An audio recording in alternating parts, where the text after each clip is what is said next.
আজ দুপুরে লাঞ্চে বানিয়েছিলাম জিরা কাঠি চালের ভাত, সজনে ডাঁটা আলু দিয়ে মাছের ঝোল, লাউ চিংড়ি আর তিসি বাটা। এই তিসি বাটা হলো গরম ভাতে খাওয়ার জন্য একটা অনবদ্য রেসিপি। যদি না খেয়ে থাকো অবশ্যই ট্রাই করো। শুধু খেতেই সুস্বাদু নয়, ভীষণ হেলদিও বটে। কোনো একদিন তোমাদের সাথে রেসিপিটা শেয়ার করব। দেন দুপুরবেলা খাওয়া দাওয়ার পর বসে আছি, আসলো একটা পার্সেল। তাতে ছিল পামকিন সিড, সানফ্লাওয়ার সিড আর ফ্ল্যাক্স সিড।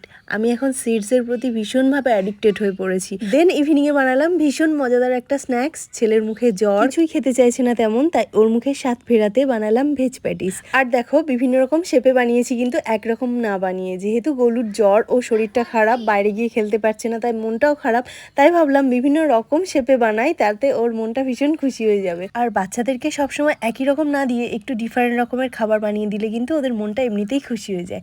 আর তারপর রাতে বানালাম বাসমতি চালের ভাত, খুব সিম্পল ডাল আর আলু পেঁয়াজ ভাজা। আর তারপর খাওয়া দাওয়া করে রাতে যাচ্ছি একটু নাইট ওয়াক করতে। So by.